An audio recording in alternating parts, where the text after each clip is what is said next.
Sasa darasa langu, kwa sababu muda huu nimesimama, itakiwa ndio nimemaliza kwenye ratiba. Kwa hiyo kama utanifuata nitaenda kasi sana, lakini mwanzoni hapa, ili tuweze kuelewana, nitatulia hivi nikupe hadithi moja muhimu. Kwa hiyo utangulizi wangu wa darasa langu naongea nini? Ishara 7 za mwana wa kweli. Ishara 7 za mwana wa kweli. Leo ni sikukuu ya watoto. Leo tungeweza kuziweka ishara 7 za watoto wa kweli.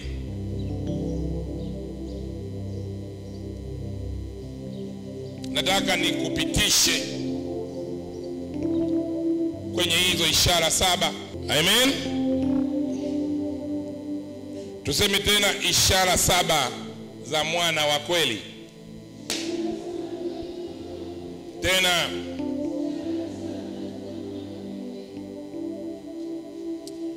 nataka nianze kutoa story moja ya utangulizi wangu kwa darasa.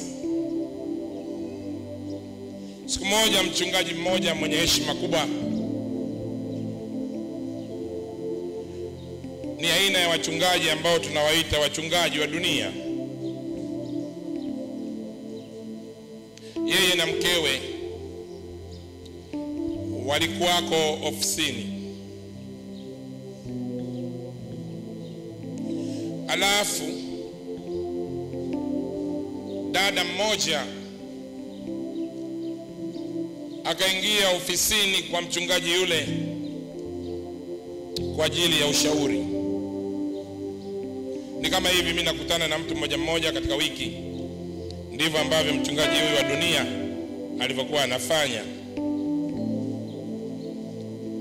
Kwa hiyo binti huyu akaingia katika ofisi ya mchungaji yule,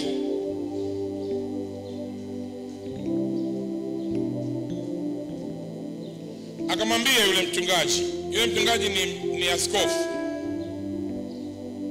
Akamwambia askofu, mimi ni binti yako. Tuseme maneno hayo, askofu, mimi ni binti yako. Tena ndio.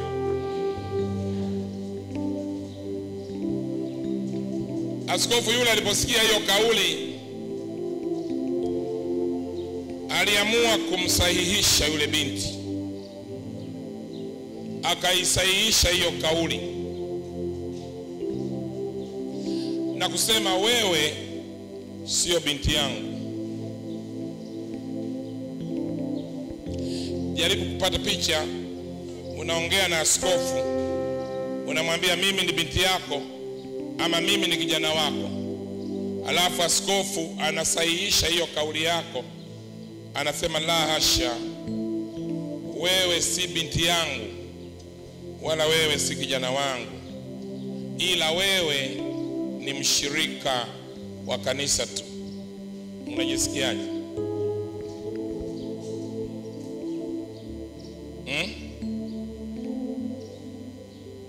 Yule binti ama yule dada, askofu anasema yule dada aliumia sana hiyo kauli aliyompa.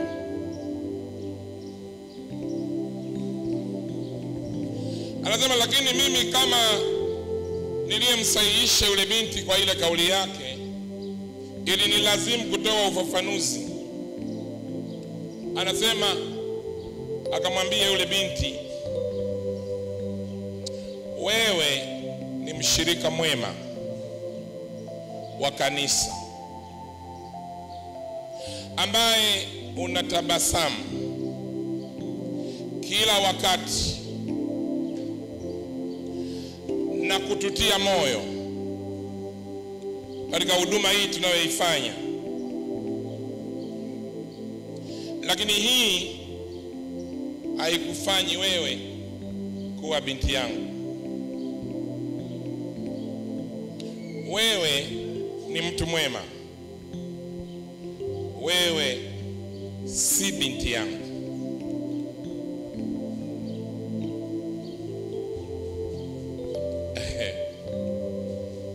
Unapata picha?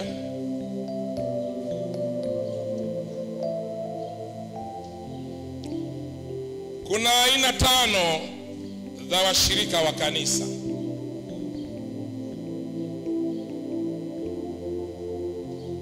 Watu wema sana,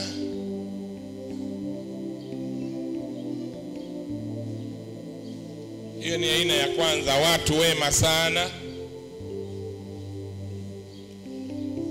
watu wanaotia moyo sana,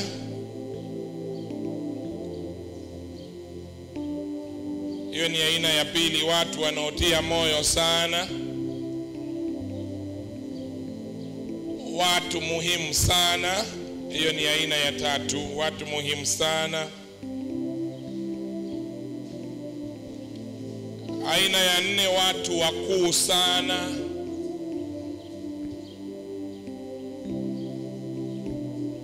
Aina ya 5 na mwisho, watu hatari sana. Aina ngapi hizi? Aina ngapi? 5. Ya kwanza, ndugu zangu, watu wema sana. Aina ya pili, watu wanaotia moyo sana. Aina ya 3, watu muhimu sana. Aina ya 4, watu wakuu sana. Aina ya 5, watu hatari sana.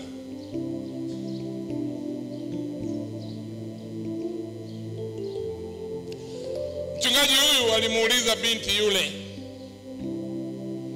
kwa kuendelea kutoa ufafanuzi.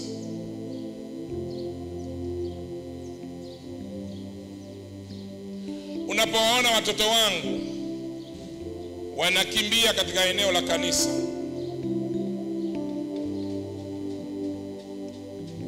unawafahamuje kama ni watoto wangu? Unapowaona watoto wangu wanakimbia katika eneo la kanisa pamoja na watoto wengine, unawafahamuje kwamba hawa ni watoto wangu? Yule binti alikaa kimya. Ni swali gumu, sio? Ilimlazimu mchungaji mwenyewe aliyeuliza hilo swali atoe majawabu. Mchungaji akajibu akamwambia yule binti, watoto wangu namna rahisi ya kuwafahamu, utaona wanafanana na mimi. Kweli sio kweli?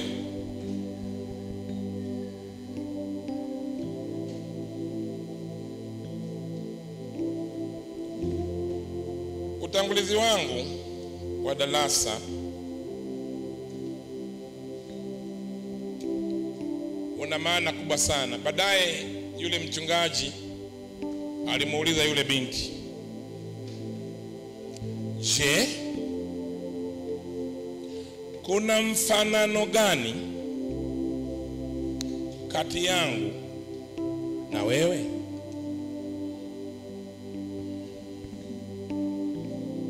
Je, kuna mfanano gani kati yangu mimi na wewe?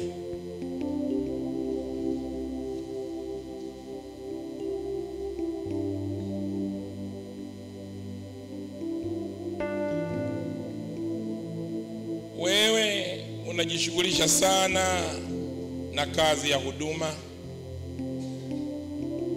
Wewe si mchungaji.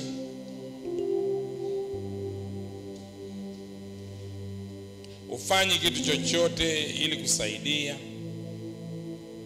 na ufanyi chochote kanisani. Wewe ni mtu mwema sana, lakini si binti yangu. Kwa hiyo mkazo wa mchungaji ulibaki kumwambia yule dada sio nani? Sio binti yake. Ndio maana nimeona ni muhimu leo niongee na wewe katika sikukuu hii ya watoto mambo muhimu katika somo la ishara 7 za mwana wa kweli.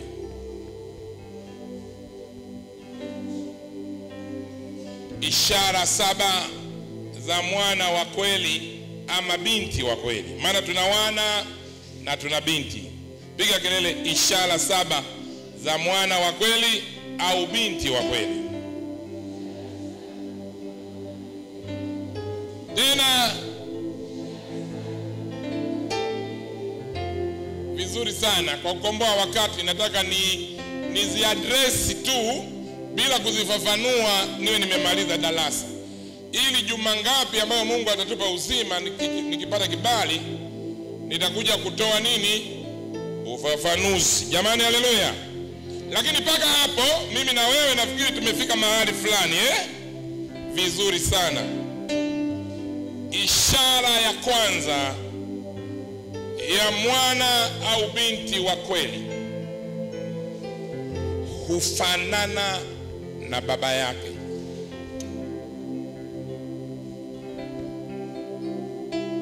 Nitakuwa nawasomea maandiko kwa haraka sana kwa ajili ya kukomboa muda. Yohana sura ya 14 mstari wa 9.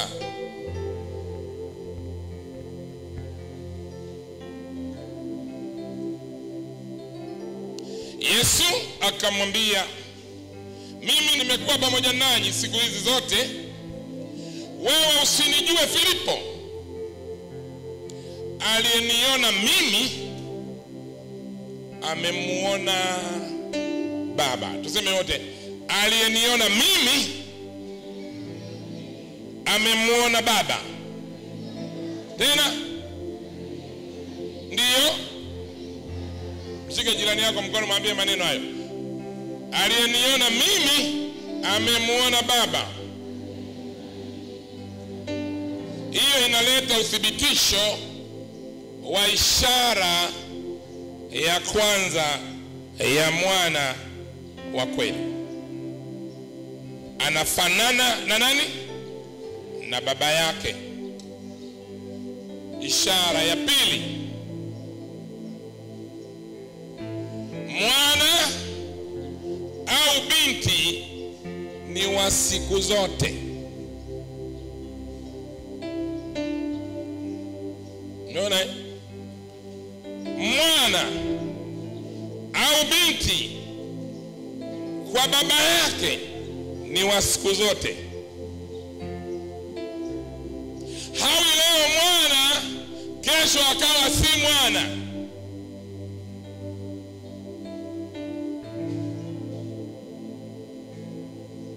Siku moja hivi karibuni nilikuwa kidogo nimepata changamoto ya afya. Mama yangu mzazi nafikiri sasa anafikia miaka 86. Ndugu zangu wakamwambia, bwana, yule mwanao hawezi. Sasa kwa bahati mbaya nilikuwa nimechoka sana wakati huo, nikawa niko nje ya simu, nimezima simu. Mama yangu alinitafuta sana juzi tu hapo. Usiku mwingi wa manane niliwasha simu. Nilipowasha simu yangu nikaona simu ya mama yangu inaita. Mama yangu anaitwa Elka Benjamin. Saa 8 usiku. Nikasema mama anapiga simu usiku huu, kuna nini? Nikapokea. Napenda kumuita jina lake, Elka. Kasema abe. Nikasema shikamo. Sema maraba. Nikasema Elka, ulali? Akasema siwezi kulala kwa sababu nilipata taarifa zako kwamba una changamoto ya afya. Nikamuuliza, nani alikwambia? Akasema, ndugu zako. Nikasema, hilo jambo ni kweli, lakini haikupasa wewe kunitafuta mimi saa 8 usiku. Mama yangu akacheka, akasema, hata hivyo wewe bado ni mtoto wangu. Mshike mkono jirani yako, umwambie maneno haya. Hata hivyo wewe bado ni mtoto wangu. Ni kweli wewe ni mtumishi wa Mungu, lakini wewe bado ni mtoto wangu. Hiyo sentensi ilinifurahisha, nikacheka sana. Nikasema, kwa hiyo? Akasema, ndio maana nataka kukujulia hali, niambie hali yako. Nikamwambia, mimi si jambo, lakini mimi sio wa kuangaliwa na wewe. Akasema, haiwezi kubadilika hiyo, mama ni mama. Anathibitisha sentensi hii, mtoto wa kike au wa kiume ni wa siku zote. Andiko Yohana sura ya 8:35 mstari, wala mtumwa hakai nyumbani siku zote, mwana hukaa siku zote. Waraka wa kwanza wa Yohana sura ya 2 mstari wa 19, walitoka kwetu lakini hawakuwa wa kwetu. Maana kama wangalikuwa wa kwetu, wangalikaa pamoja nasi, lakini walitoka ili wafunuliwe kwamba si wote walio wa kwetu. Umeona maneno hayo? Waraka wa kwanza wa Yohana hiyo sura ya 2 mstari wa 19. Ishara ya 3. Naenda haraka sana.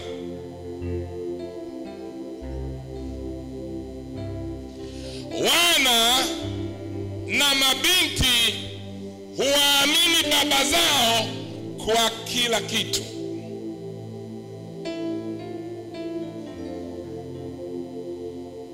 Wana na mabinti huwaamini baba zao kwa kila kitu. Kweli sio kweli? Yeah. Mwana anamuamini baba yake kwa kila kitu. Kama ni binti, anamuamini baba yake kwa kila kitu.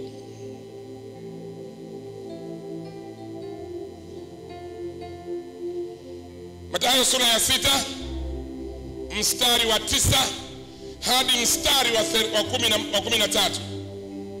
Mathayo 6 mstari wa 9 hadi mstari wa 13. Baba yetu uliye mbinguni, jina lako litukuzwe. Ufalme wako uje, mapenzi yako yatimizwe hapa duniani kama huko mbinguni. Utupe leo riziki yetu. Utusamehe deni yetu ama deni zetu, kama sisi nasi tuwasamehevyo wadeni wetu, na usitutie majaribuni, lakini utuokoe na yule muovu. Umeona maneno hayo? Umeona maneno hayo? Mwana ama binti anamuamini baba yake kwa kila kitu. Ukisoma hayo maneno utaona hiyo. Hana mashaka na baba yake juu ya maneno yake. Katika Luka 11 mstari wa 13, basi ikiwa ninyi mlio waovu mnajua kuwapa watoto wenu vipawa vyema, vipi baba yenu aliye wapi jamani? Si zaidi sana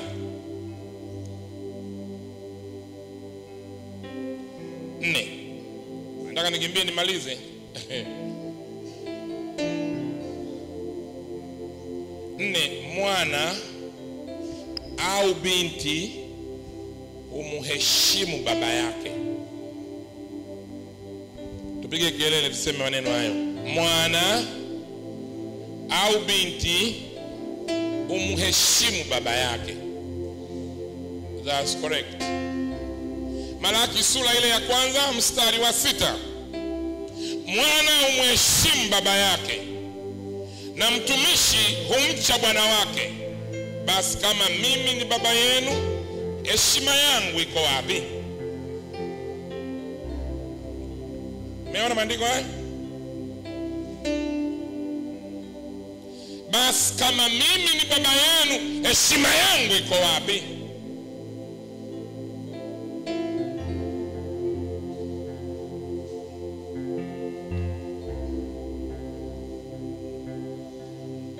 Hiyo ni mwana umheshimu nani? Ile ya 4 nimesemaje? Mwana humwamini nani? Umwamini baba yake.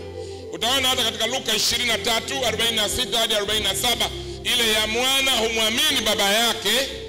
Luka 23:46 hadi 47, Yesu akalia kwa sauti kuu akasema, baba yangu, ama baba, mikononi mwako naiweka roho yangu. Alipokwisha kusema hayo, alikata roho. Anamwamini baba yake kwa roho yake, kwa uhai wake, kwa usalama wake, kwa ulinzi wake. Alright? Number 4 nimesemaje? Naam. Vizuri sana. Number 5. Kwa sababu ningeweza kusoma mbali sana, lakini inatosha pale 5. Ishara namba 5. Wana huwatii wazazi wao. Wana na mabinti huwatii wazazi wao. Waefeso 6 mstari wa 1 hadi wa 3. Enyi watoto, watiini wazazi wenu katika Bwana, maana hii ndiyo haki. Waheshimu baba yako na mama yako. Amri hii ndiyo amri ya kwanza yenye ahadi, upate heri, ukae siku nyingi katika nini? Kama wewe unataka kuishi miaka mingi duniani hapa, uhitaji kufanya maombi Mungu akuongezee miaka. Utakuwa unapoteza muda wako. Maelekezo yametolewa pale. Waheshimu baba yako na nani? Na mama yako. Siku zako zitakuwa nini? Kwa hiyo baba na mama wanatoa upako wa maisha marefu kwa mtoto.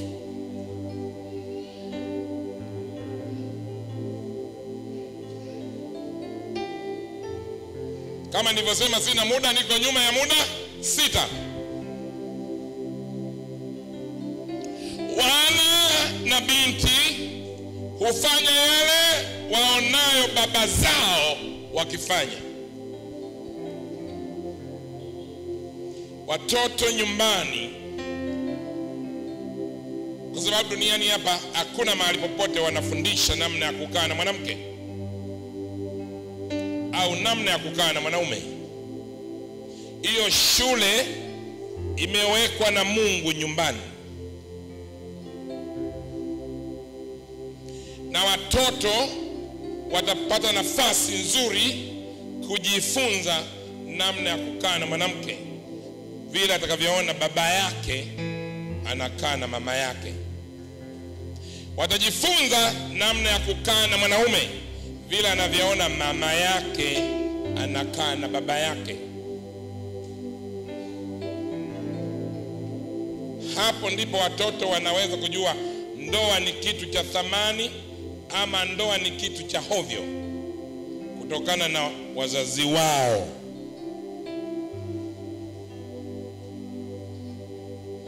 Umeelewa shule hiyo? Shule imeenda hiyo ndugu zangu?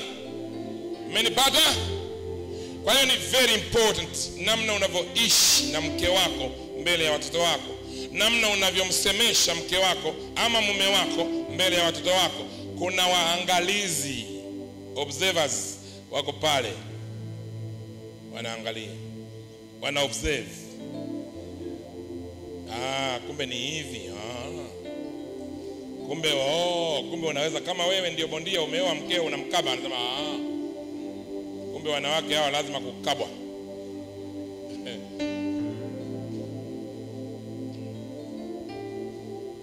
Menipata? Watoto, mnaona maandiko, Yesu Kristo katika Luka 2:52 alikuwa katika kimo na hekima. Nataka niwaambie sentensi ngumu sana. Hekima inaonekana.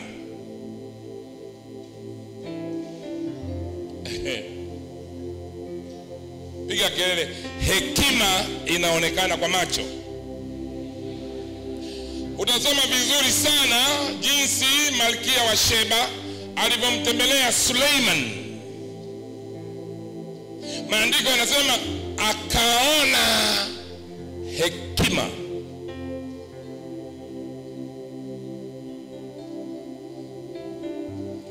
Lazima wazazi tuwaonyeshe watoto hekima ya namna ya kuishi maisha ya Kikristo. Lazima hiyo wajifunze kwetu, waione kwetu. Lazima wazazi tuwaonyeshe watoto wetu hekima ya kuwathamini watu wengine na kusimama na kufanya kitu kwa niaba yao. Lazima tuwaonyeshe hiyo watoto nyumbani. Na zingine, kama unampa mtu kitu, unaweza kumwambia mwanao, jina mpe huyo jambo hilo, jina mpe yule pesa. Ni training. Umeelewa?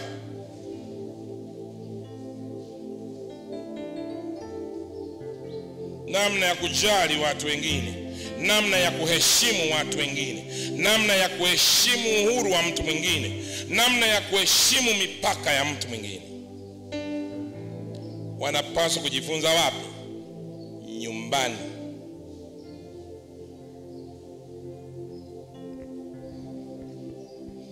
Watoto wako wanahitaji kukua kwenye hilo eneo,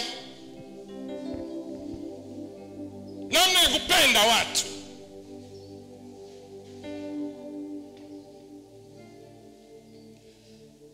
Amen. Shule inaenda hiyo. Naona wana hufanya yale waliyaona baba zao wanafanya. Hatari sana. Baba kama anafanya vitu vibaya mbele ya watoto, ni message gani anapeleka? Baba anatukana, baba anapigana, baba analewa, baba anatapeli, ni message gani mtoto anaona? Baba anadanganya, mwambie fulani sipo, na mtoto anajua yuko chumbani. Baba anapeleka message gani? Ndio nasikia mtoto anasema, umekuja, baba amesema nikwambie hayupo, lakini yeye yuko ndani. Namna hiyo.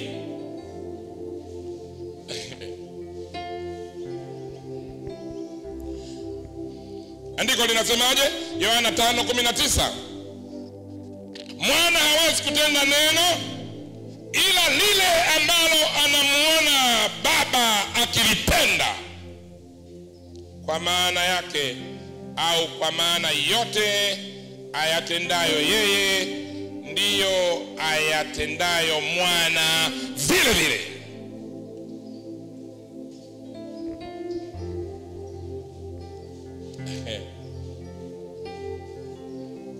Nataka niwaulize nyinyi hapa kanisani, mimi ni mtu mchoyo?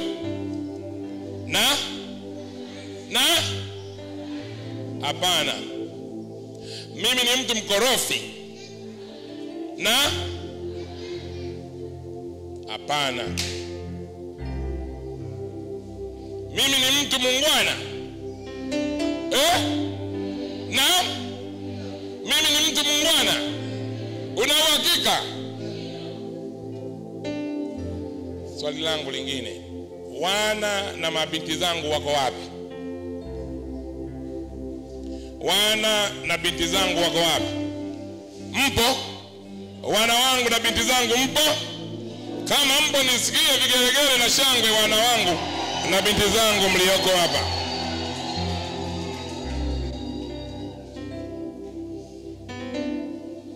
Saba na mwisho, wana na mabinti hubeba maneno ya baba zao. Wana na mabinti hubeba maneno ya baba zao.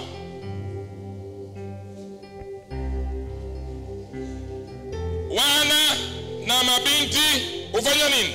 Hubeba maneno ya baba zao. Andiko, maana alikuwa mwana kwa baba yangu, mpole, mpenzi wa pekee wa mama yangu. Naye anafanya nini?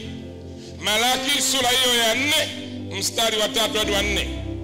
Naye akanifundisha, akaniambia, moyo wako uyahifadhi maneno yangu, shika amri zangu ukaishi. Mithali 4:3 mpaka 4. Mithali 4:3 mpaka 4. Nimeenda haraka? Sawa, haraka. Mbona hivyo ndugu zangu? Sawa. Hiyo ni namba ngapi? 7. Mwana huyabeba maneno ya nani? Na sina muda leo wa kukupa maneno yangu kama baba yako, kwa sababu muda uko mbele, lakini nataka niseme machache kwamba kama wewe ni mtoto wangu mimi, wewe hautauliwa na pepo.